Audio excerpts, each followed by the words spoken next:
I shouldn't be starting on a new project. I have way too much footage. I have way too much footage to edit already, but I had an idea. And that idea came from the fact that Claudine and Howleen, both of their Instagram posts are doing really well, which tells me that people like what I'm doing with them. And I've sold the pre-production one, which is exciting. She arrived, she got there good and safe, so that's good.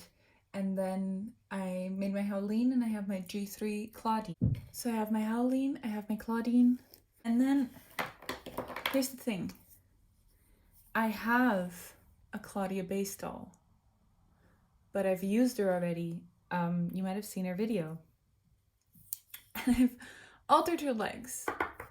However, I'm so excited about the idea now. So we're gonna do it. So here's the plan. We have her.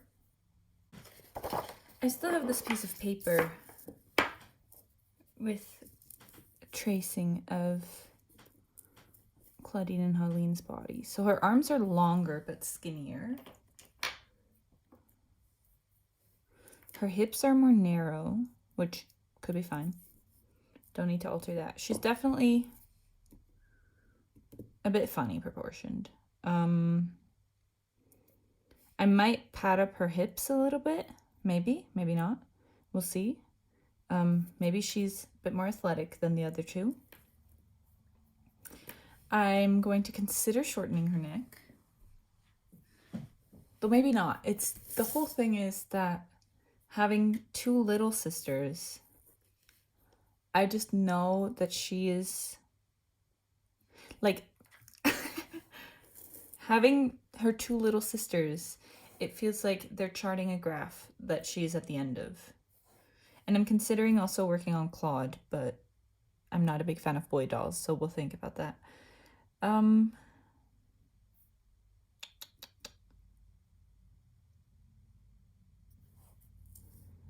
I definitely need to give her bigger eyes than she has here, which is going to be tricky, giving her the big eyes and not making her smiley mold look a little crazy.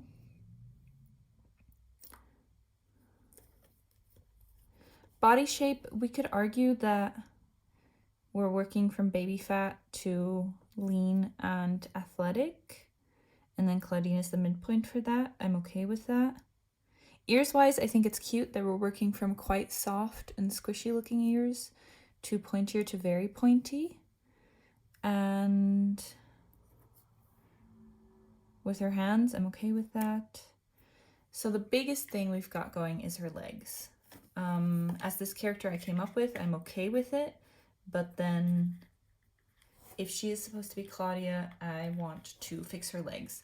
Luckily, from working on Nickel Bolas, I have 2 Torali legs left over, so we're going to use that.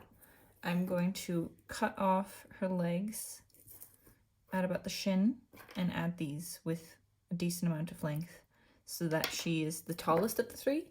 I'm going to picture her as like 18, 19.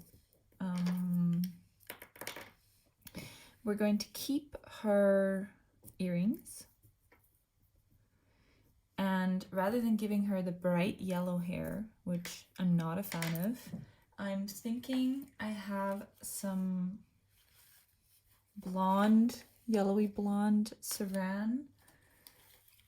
I think this is saran.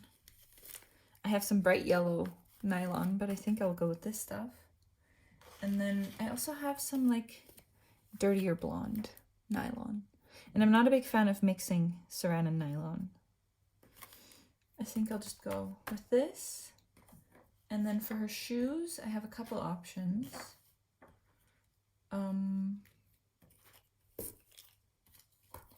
These are the shoes she came with, which she obviously won't fit anymore. Then I have these ones, which came from the same doll as Howleen's shoes. We again have Torali sneakers. These are Caddy's boots, cut short. But I'm partial to these shoes, which came with Gold Spirit Cleo. I'm thinking I can modify them to be wedges. Oh, that's the plan. First things first, I'm going to chop off her legs. I'm going to take off her head and remove this V-root. Let's give her a moment of, like, goodbye, you will be missed. I did a very shoddy job on this though. Like this does not. The front looks beautiful. The back, you deserve better, girl. So let's get on that. Let's see. Ooh. So taking a doll you've already customized and customizing her again comes with a lot of fun parts, such as undoing your own body wants. I always worry that my body wants aren't sturdy enough, and then I had such a hard time getting these legs apart. But I just took my trusty little jeweler saw and sawed at it until I thought it was kind of like cut apart enough for me to start yanking at it. And as you can see, I just have one end in my pliers and the other end I'm just twisting, turning it, trying to get it attached. And then I'm using some leftover Torlai legs. I have them left over from when I made nickel bolas, and we're going to reattach those, but first we're going to take off her head. And you can see that her last hairstyle, because I did it with like a thick yarn, it didn't have that many plugs in there. So I didn't show you me taking the hair out, but it's the same thing with the screwdriver, just pulling all the plugs into the inside of the head and then using a pair of tweezers to pull it out. This is the last time I can customize this this Clawdia doll, because her neck peg is, you can see the plastic is about to turn white. I'm so worried about that, but she's actually sold already, so she's just going to live a wonderful life as Clawdia now. So I traced around her body, and next to her I have the template I made of Claudine's body, and I wanted to make a more mature looking, but at the same time like proportionate to Claudine, because I made Howleen to be a younger looking, slightly chubbier version of Claudine's body, and now I wanted Clawdia to be slightly more athletic, more defined body shape as compared to Claudine, just so the three of them would still look coherent with each other. Then for her shoes, I'm actually using Ghoul Spirit Cleo shoes, and I'm just cutting off the top pieces, and I found out that a lot of the shoe is just like decor and shaping, so I shaved it down to make it fit with the shoe, to make it fit with the foot and the shoe shape that I wanted to achieve. I wanted to give her wedges. Someone suggested on Instagram that I should give her a bit of a boho aesthetic, and that idea was just absolutely wonderful. And then someone else suggested boho braids. I think it was T-Dolls on Instagram. Best suggestion I've ever gotten in my life, even though it was so tricky to figure it out, but it was exciting. So what you've seen me do now is I removed all of the paint that it's not factory paint because I painted it on there, and now I'm using my white jelly roll to first mark out the center of the head, then mark out the hairline all around the head, and now I'm basically drawing just a little grid on her scalp. And this grid is absolutely tiny.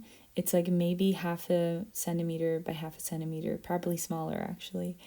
But I'm just doing this to like get a bit of a grasp of what the grid would look like. For example, here you can see if I'm following the straight lines from the top of the head, they start becoming at like a 90-degree angle, with those lines from the top of the head coming to the back of the head. And there was a couple triangles going on. Because it's a round shape, it can be a bit tricky. But I think this helped a lot with finding the final layout of the braids. At first I thought I might do braids this tiny, but with the scale of the body and the scale of the head, the hair was just going to be humongous, which she already has huge hair now with her final result. But if I would have followed all of these tiny little lines, it also would have just taken a million years, because there's like hundreds of braids there. While I was at it with the little jelly roll pen, I also sketched in her baby hairs. I really like these gel pens because they're really opaque and they draw very easily on the vinyl surface of the head, but they do not stain because it's a white pigment. White pigment can't really stain. So I sketched out her face a little bit as well. And then actually I'm going to return to like life voiceover filmed, and I'm going to show you how I did the start of the reroute. Here's my current setup. I've got this hair that I'm reusing. I think I took it from Core Refresh Draculaura. It's not super long, but it's long enough for what I need it for. And I just have it separated into little plugs. I think this one's a bit big, but oh well. And here's Clawdia's head. Can it focus? Yeah, there we go. You can see that the squares that I've previously drawn were a bit too small, so I went over it with some black acrylic paint to make kind of bigger squares. And I'm going in, and in the smaller squares I'm plugging 6 plugs of hair. In the bigger ones I'm plugging 9. I'm making sure that it's a multiple of 3 so that I can braid with it. I've also, as I did with Howleen, sketched out a little face. We'll see if this is the like eye shape that I'm sticking with. And I've now finished the top, maybe third of her hair.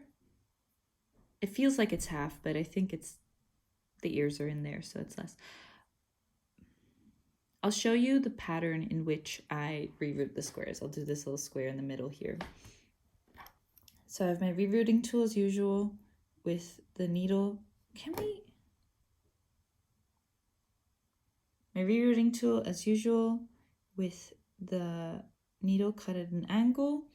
This is a hand drill, and excuse my dry fingers, it's like the transition between winter and spring, and I keep forgetting to put on hand cream. So I take the piece of hair and I like to loop it over my finger, and most people will insert their needle here.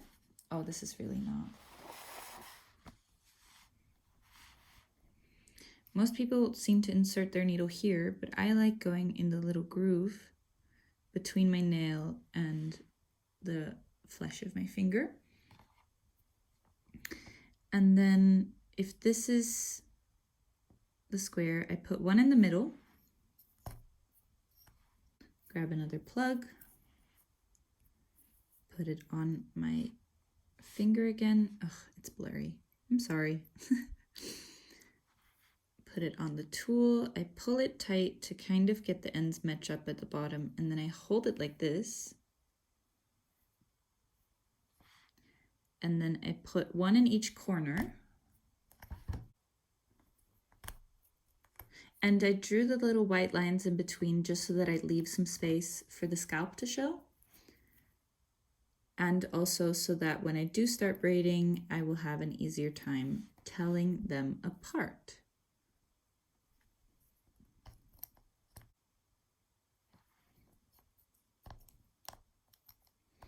So then we have one in each corner. I'm now going to put in another plug between the corner plugs. So here, here, here, and here. Basically to like draw a cross or plus sign across the square.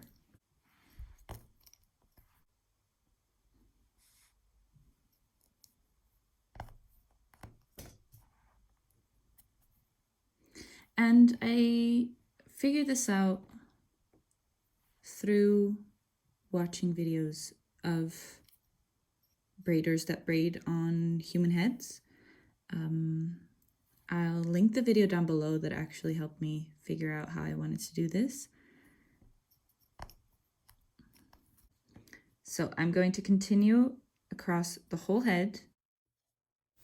For the boho braids, I wanted to have the little curly pieces of hair, and I really was so unsure about how to do it.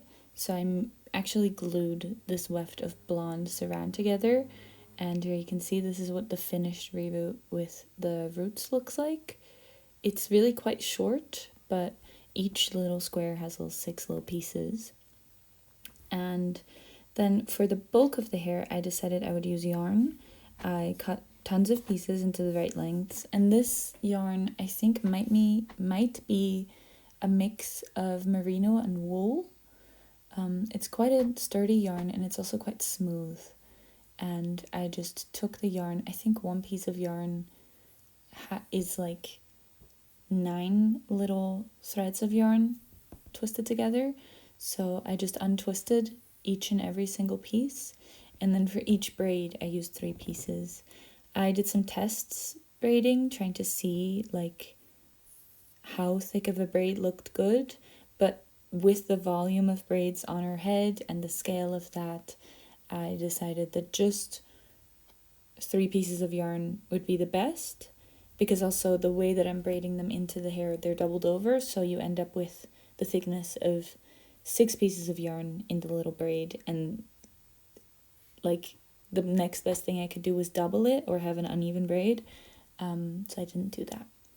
But so I just kind of sectioned off the yarn and then divided them into little piles of 3 strands of yarn, so that when working with it I could just grab one little pile and have the 3 pieces.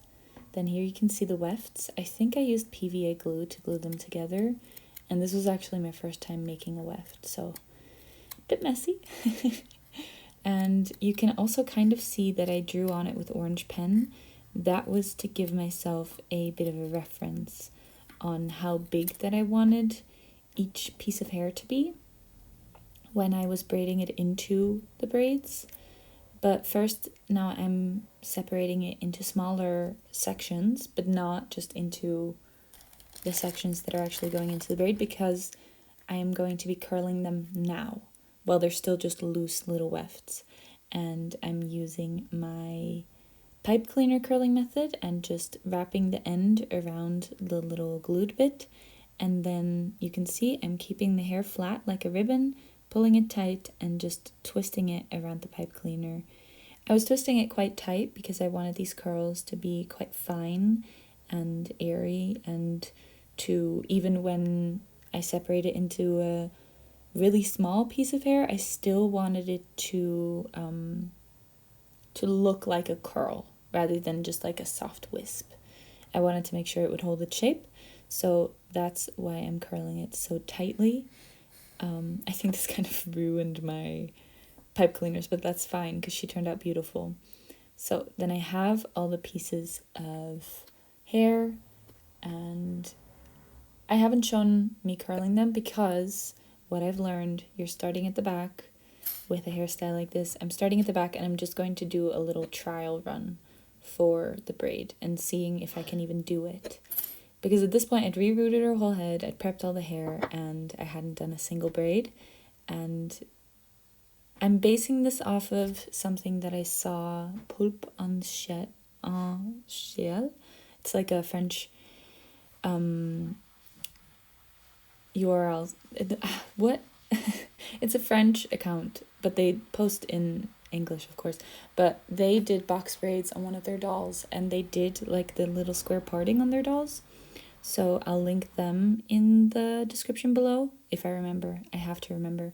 And then also Delightful's video where she does box braids, I also kind of looked at, but this method is like kind of an in-between. I'm not sure. I hadn't seen anyone do this exactly before, so this is me trying. And the first one was an absolute struggle because I wasn't exactly sure what I was doing. But long story short, I always have a rerouting needle with me. It's here on the right on the table. It's this huge long needle. I cut the tip off to use it for rerouting at some point, but it still is one of my best tools. And I put a diluted water and gel mixture onto the little sectioned off square of hair and split it into 3. And depending on the direction of the square and the direction of the hair, I will split it either in like straight thirds or diagonally. But because each rooting hole has a multiple of 3 holes, it works every time. I hope this makes any sense. And then near the root, you have to braid really with the tips of your fingers, and I found squeezing it between my fingers helped even better. And then once you get to the end, I just kind of tried to make sure that as much of the black rooted hair got to the tip. And then at some point you just braid the yarn, and that's the easy part actually. And that's how I did it without the braiding hair added. This was just to see if in general the hair works like this. And it does, which is great. So I'm thinking maybe I want to give another doll box braids, but not boho braids, and see if that looks differently. I'm also like excited to see if it looks different using nylon rather than saran. We will see. Now, oh, wait. What I also think might be, I think that's what the French Instagram account did. They did it with yarn, and I think that might look more accurate, but I don't have like the correct yarn for that. But if anyone wants to try it, I encourage you. So now what you've seen me do is attach the legs on, and I actually did that with some pipe cleaners, which isn't the sturdiest, but it's just the armature for the doll leg, so I'm sure it will hold. I drilled holes through both pieces of the leg, connected it together, and then covered it in epoxy clay. And then I had her standing on a stand, as you can see, trying to keep her as stable as possible to get the legs to be in the right shape. I also added more thickness to her body. Then I curled the wefts just in boiling hot water and left them in there for a while. And now we're moving on to the top of her head. These are the final braids, so this is what the hair is looking like at this point. And now we are adding braiding hair. I actually did also glue some bits of curly hair to the back braids that we started with, just so that her hair looks full and curly, but I don't think I recorded that. So I worked on this head for like a week or two, just doing maybe 6 braids a day, because it's really, these hairstyles are so time intensive and they look so beautiful, but they are time intensive. Where usually I could do a hairstyle in a day and still have time for other things, this I had to do in sessions, otherwise it would have taken my full day. Just like Dolls of Amber, who splits her reroute across a couple days so she doesn't get exhausted. But so I'm sectioning the little bit off again. I'm using a clip to hold the other hair away. And then to the side here, you see my gel water mixture. I have a brush so I can brush it on. And then I use my rerouting needle. Here you can see I'm splitting diagonally. So this box has 9 plugs of hair, and I split it into 3. So there's both corners who have a little like arrow shape of 3 plugs, and then the middle one is just the 3 diagonal. And I braided twice with nothing in it, and then I braid twice, and by braiding I mean like put strands over each other. I braided twice with a piece of yarn in it, and then I add another piece of yarn. You can see I kind of put the middle at where the braiding is happening, and then I move things around. Or did I braid it just once? I'm not exactly sure. I hope the video shows it. I don't think there's like one exact right way to do this, but I tried to incorporate all the yarn at the same time so that the braid had like a clear, nice, smooth structure. And then I add some all-purpose glue, and I add a tiny little curly strand, and I try and put the piece where it is glued on the yarn and like have it connect. And then I continue braiding. So if you have the braid, there's constantly this piece where it's braiding, and above it is the braid, and below it are the 3 pieces. And whenever I add something, I make sure it crosses over the piece where all the braiding is happening, so that it's being braided into the braid. Does that make sense? It's, yeah, maybe watching videos of like real life boho braids on a human's head might help a bit more. I'm sure they have terminology that's more more helpful, but what I'm doing differently on the doll scale is that I'm using yarn for the braid, for the braiding hair, and I'm using tiny little wefts of pre-curled hair that while I was talking about the body mods, you could see me taking one of those curled wefts and unrolling it from the pipe cleaner, and then I used my needle to split it into tiny pieces. I just use my needle to press down between the hairs so that the glue cracks and you get a tiny little curl, rather than using scissors because I didn't want to cut any of the fibers. I just wanted to separate the fibers. So that's my itty bitty little trick. And then I just curled my way down the head. Curled my way? Braided my way. Sorry. Yeah, I'm being a bit messy. Also, please excuse any and all scars and little bloody patches on my fingers. During the seasonal changes, my hands get really, really dry, and then I also tend to pick at them. So, excuse that. I am sorry. You can tell that at this front piece, almost every single braiding movement that I make, I am adding another strand of hair. And I did that so that her hair would look really full. As I worked up from the bottom 4 rows of hair have maybe 1 or 2 pieces of curly hair. And then as I worked my way up, I added more and more curly hair and going more and more down the bottom of the braid, just so that her hair would look more full without being full to a point that it didn't work, if that makes sense. And right now you can also still see that I have the, what's it called? The white gel pen still visible.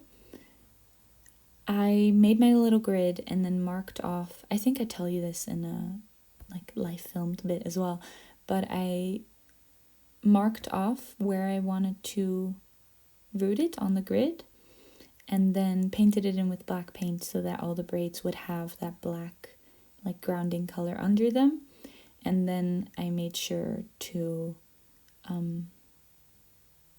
draw around each of the squares, each of the partings, just so that it would be clear where that I was parting my braids, because I really didn't want to get lost in this and end up with not enough plugs on one of the braids because I was so cautious about how many plugs there were in each braid. I hope this makes sense. And another thing is that no matter how hard I tried, I always had these little extra bits of hair sticking out at the end, but I just realized there wasn't much I could do about it, especially because saran hair has this different texture. I used saran hair because I had no other hair in this dark color, and I wanted it to be the dark color to ground it on Claudia's complexion. But what I just did is I genuinely just cut off the little ends and then went over it with the gel mixture again to make sure everything clung together and stayed in place. But I think this gives this really nice effect of the hair from the roots being included in the braid and grounding this very, very bright light hairstyle in still. I wanted Claudia to feel very natural and very at home in herself, very confident. And to me, it felt like having her natural hair color remain even in this very, for her, unnatural hair color. I don't know if it makes sense, but I had this idea for her of she knows how to look good and she knows what looks good on her, but she also knows it doesn't need to come at the cost of who she was born as and who she just naturally is.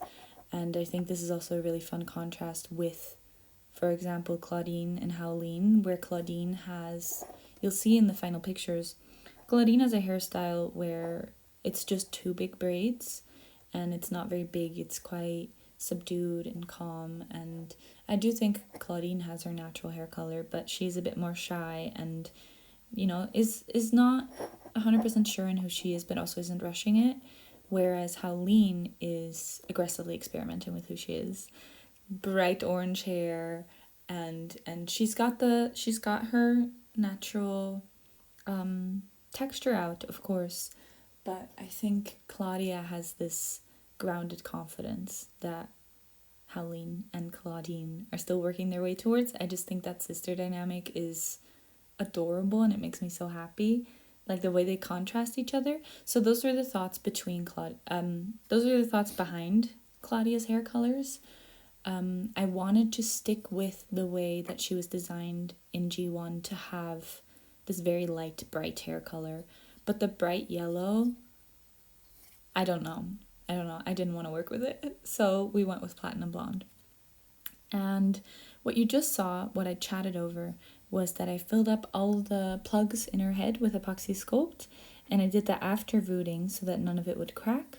But I did this so that her scalp would look smooth, and so that any painting I do after this will not be disturbed by the appearance of her hair plugs, because I wanted this to look nice.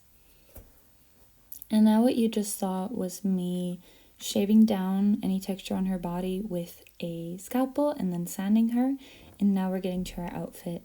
For her skirt, I picked this really soft, airy silk scarf, and I don't entirely feel confident hemming it properly, so I actually just put some glue on the edge to make sure it wouldn't fray. And now we're color matching her body and covering her body mods. As you can see, I gave her wider hips and kind of a bit more of a, I don't know if you would call it pear-shaped or hourglass-shaped, but I wanted her to have more curves than both of her sisters. And I wanted her to also just be a bit less skinny than the typical G1 doll. Like, the big sister body type is still bigger than the average G1 doll, but I still wanted her to have some more meat on her bones, and especially because she has G3 legs at the bottom, so I wanted her figure to be balanced. Now we're working on the shoes. I cut off the hem off of the skirt because I couldn't use the hem everywhere, and I just reused that for the ties on her shoes. So we have the wedge heel, and then I pierced through the edge to add these little loops, and then I basically threaded through this last long piece and then tied it around the foot. I'm using these leftover Frankie feet kind of as a last for the shoe, and I'm using this burgundy fabric that I tinted for my commission as the sole to kind of hide away all the ugly bits. And this worked surprisingly well. I think I want to try it again, like sculpting my own shoe base. This is not my first time trying to make shoes, but it's my first time succeeding. And it makes sense because they're quite simple shoes, but I'm still quite happy with it. For her body, I just went with thin layers of paint that matched as well as I could get it to match. And I watered down the paint a lot, and then also used a really finely bristled paintbrush, but with still dense bristles, if that makes sense. So that the layer of paint was really thin and really smooth, and just waited for the layers to dry. I was doing little bits of crafts in between. So now we're working on our skirt. This is 2 rectangles that I layered over each other staggered, so that in the front you can see that there's 4 layers of frills, and then I sewed in a piece of elastic, and I also added some gathers to the front. I edited it too fast again. I did this in my first video and I did it again now, and I'm sorry. This is just how it is. I added a little neck scarf and a little scarf around her waist, and now I'm painting in her part lines again because I painted black over the epoxy sculpt to hide that.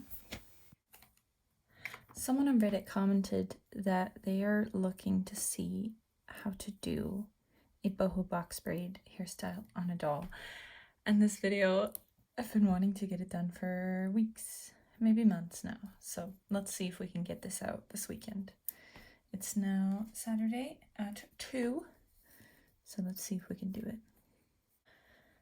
I've taken this burgundy fabric that I dyed for my commission, and I've made it into a tiny little purse. I've made it into a little like neck kerchief, and I've made it into this. I've used it for the soles for her shoes, just because Clawdia's color scheme is quite like reds, yellows. I of course have the cream in there. I want to use this little rectangle of fabric for her top. I have this tiny piece of Velcro. The Velcro will go on the bottom, and then I'll fold over these corners to give it a bit of a nicer shape, that it goes like that. I think that's what I'll do. And then all we need to do is paint her face. and then I can do the video editing, and hopefully this can be out by the end of the weekend. And now for the final hurrah, we're doing her face up. I am using 5 colors in this face up, which is black, Prussian blue, I think orange yellow, and rose violet. So we have a warm toned yellow, a mid toned blue, and a cool toned pink. And I also used these colors because they were the deepest colors I had. And then there's a lamp black, white, and of course my mixing medium. I'm first going in with the black around her like part lines for her braids to again give the part lines a bit more shape, and I went in to sketch in her eyes and her eyebrows and also to redefine her baby hairs. While I painted the part lines back in along her braids, I went and covered up most of the baby hairs because they'd been painted in with black quite messily, but I wanted them to have enough of the skin tone underneath. And this will be just a constant rhythm. I keep going back to places to build up more depth. Here, I've added the base colors for the face. So I've added a yellow in her eyes. I've added a bit of a light gray on her scleras. I've added an earthy pink on her lips. And now I'm painting a little crossbones on her tube top. I think each of the wolf siblings has their own little symbol, where for Clawdia it's the crescent moon. I think for Howleen it's a little paw, which I didn't include either of those very intentionally in their designs. While Claudine does have a crescent moon in her iris, for Clawdia, again, to kind of show that she is sure of herself, I wanted to include that symbol again.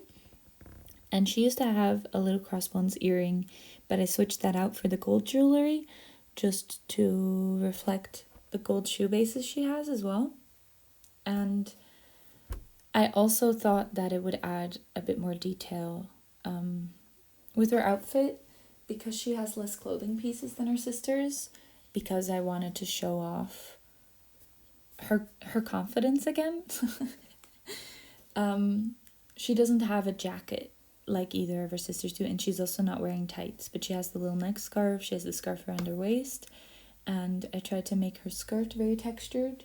And what you'll also see in the final reveals is that I made a little beaded necklace that I put around her waist that I think adds a ton of detail. But the crossbone I also think just adds a bit more detail to her. So now I've gone in with a really pale beige to add makeup on her upper eyelid and to add some lightness to her eyes. And now I'm using a light kind of pinky brown to go back into the baby hairs and on the scalp to kind of add a little bit more contrast. I know that usually with braided hairstyles like this, the space between the part lines will look a bit brighter because it hasn't been exposed to as much sun. So I tried to mimic that. And then for the teeth, I'm going in with a light gray everywhere. And later I'll go back over top with a bright white. Am I doing that now? No. Now I'm going with the gums actually. So this is a pink dark brown. And I'm just painting little triangles, and then I'm going back in with a bright white over top of it to paint the teeth. And I'm trying to hide as much of the gums as possible, but still leave just a tiny little bit of evidence that these are separate teeth without painting the space between the teeth, if that makes sense.